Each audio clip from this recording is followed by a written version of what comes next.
Well, folks, nobody asked for it, nobody demanded it, and I'm pretty sure nobody wanted it, but you know what? We're going to give it to you anyway. This may or may not be Satire's list of the 10 best motion pictures of the year 2017. Let's get down to it. Alright, number 10 on the list, I'm going to go with a movie that really surprised a lot of people, myself included, by not sucking out loud. I'm going to go with It, directed by some guy. Obviously, it's the big budget remake of the classic Stephen King novel, but you do have a couple of excisions in there. For example, you don't have a bunch of preteens engaging in a sewer gangbang, thankfully. Um, hashtag Pizzagate. But beyond that, this is just a really, really good movie. Incredibly well done, great acting, great cinematography all around. And I guess the thing nobody really talks about, and probably the reason why I enjoyed it so much, is it's actually the best Freddy Krueger movie since A Nightmare on Elm Street 3. I mean, it was pretty much like the spiritual sequel to that. I mean, right down to the idea of the ragtag kids banding together against a supernatural enemy who can dictate reality.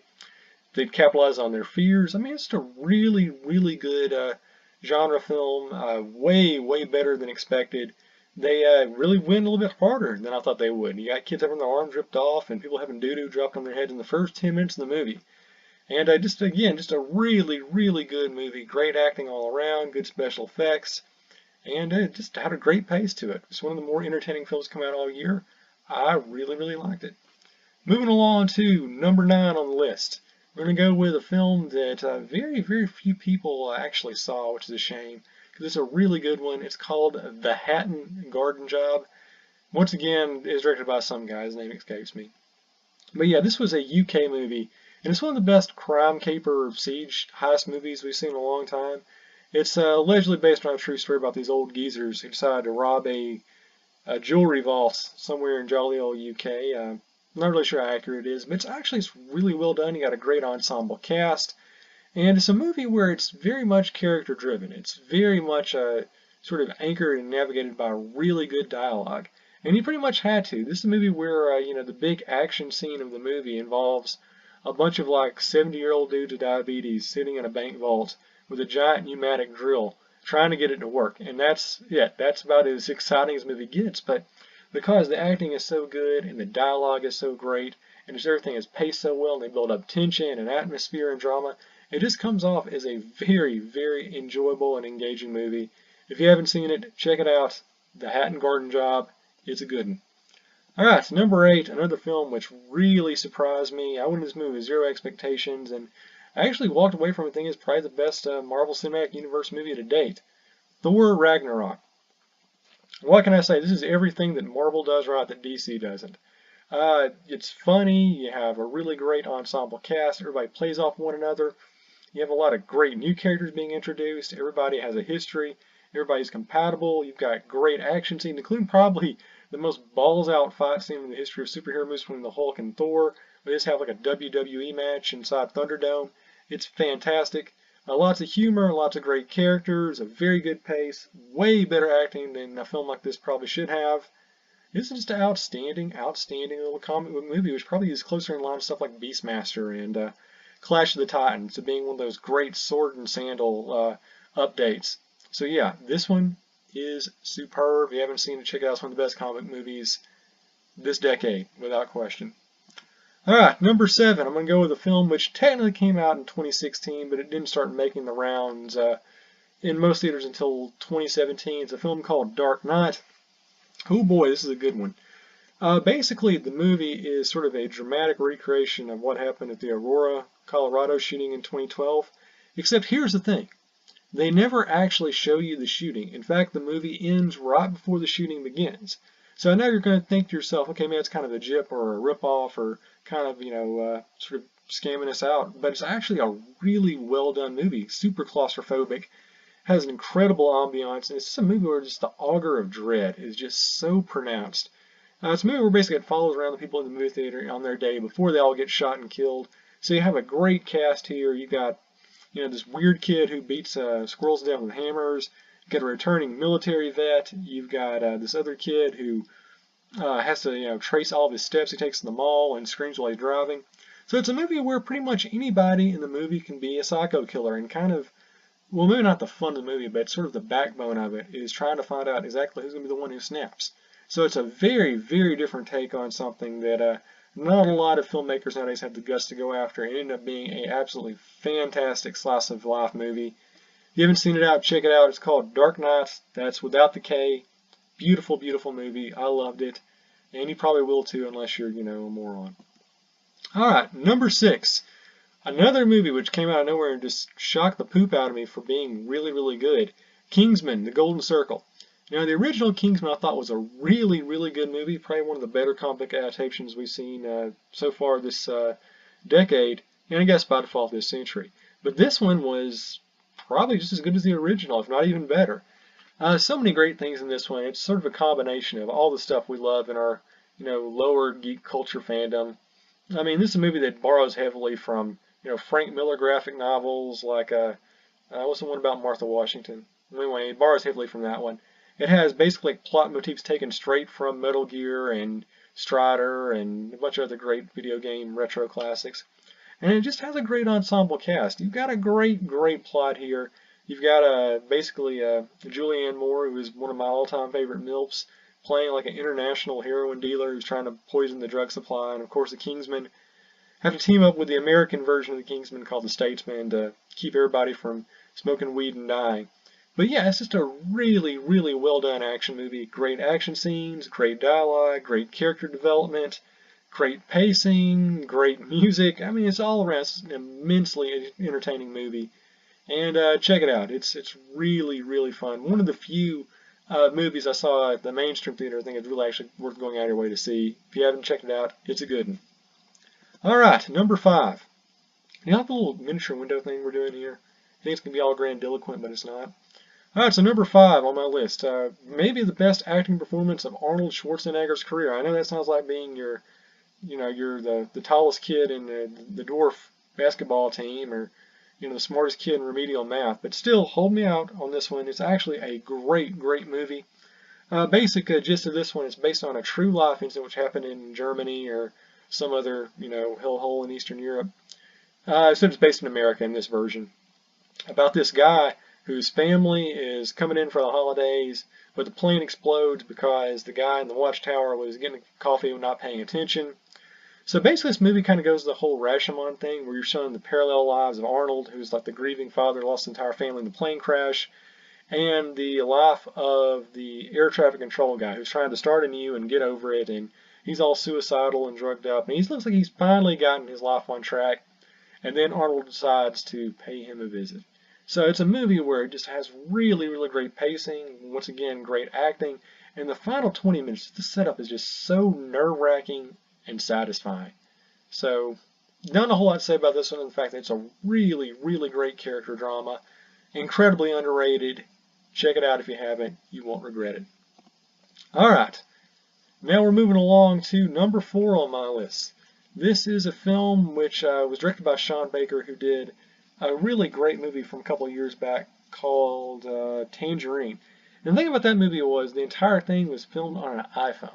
So as good as that movie about transvestites living in LA with meth dealers and giving sexual favors to Armenians on the down low, that was a great movie. But this one is an absolute masterpiece. This is like one of the few movies of this year I would give a full 4 stars to.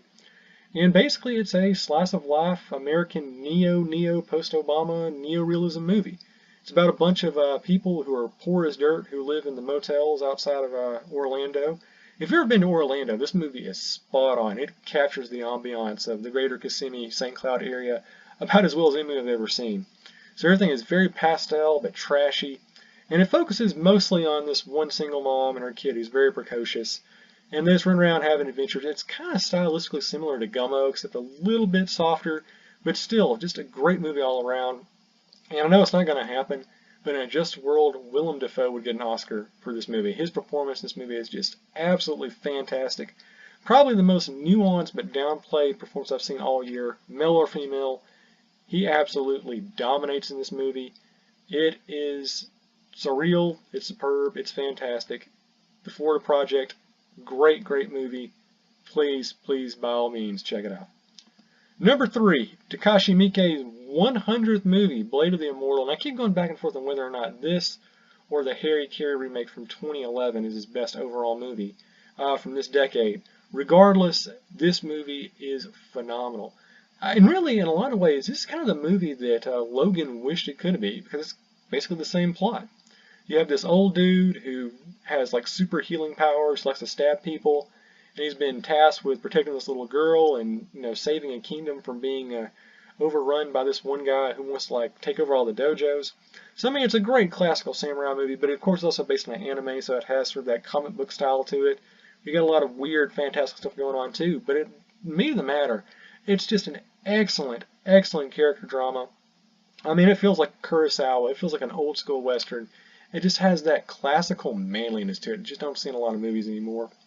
And great acting in ground, great dialogue, great pacing, absolutely fantastic action, just action from start to bell, great sword fights, just a completely just entertaining and satisfying me from start to finish.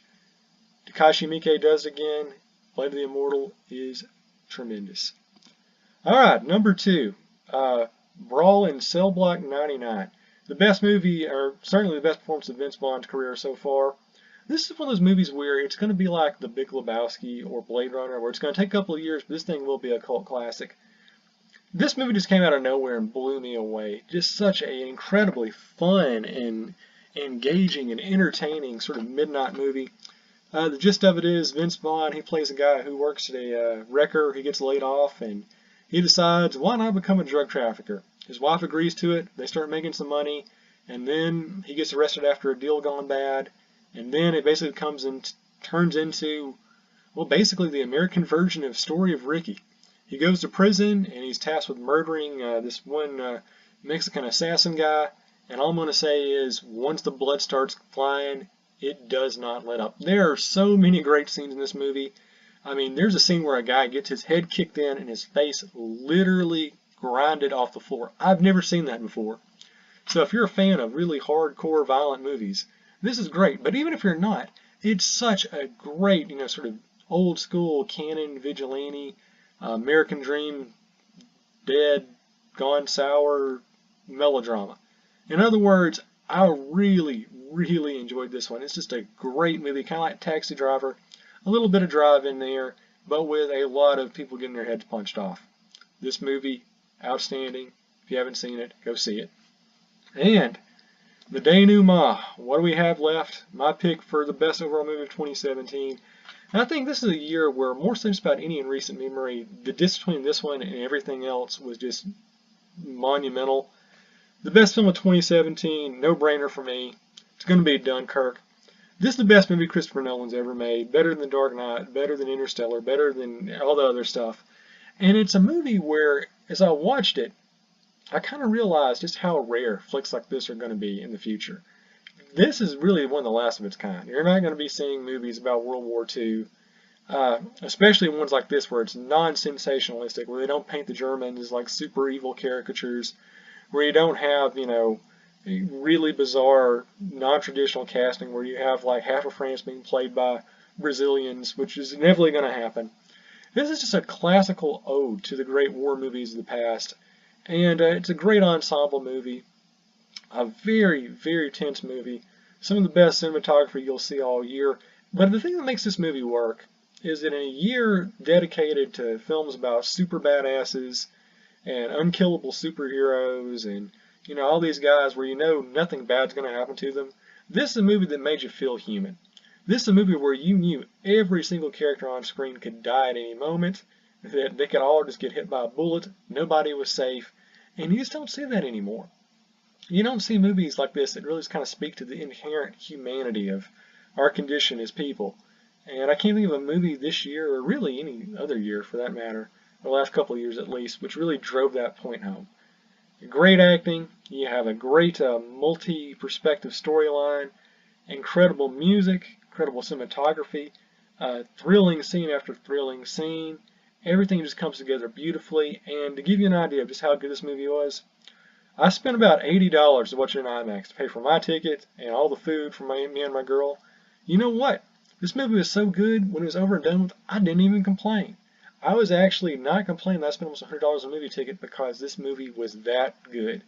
And if that doesn't tell you just how great Dunkirk is, well, I don't know what does. Alright, so those are my picks for the 10 best films of 2017. And if you disagree, I just want you to know you're wrong. Alright, and stay tuned the next couple days. I'm going to be doing a look at what I consider to be the 10 worst movies of 2017, and also a special looking at the 5 most underrated films of the year that was, and also the most overrated. So definitely stay tuned for that. But just for the time being, check out all 10 of these movies. They're great, and I'll be seeing you on the flip side soon enough.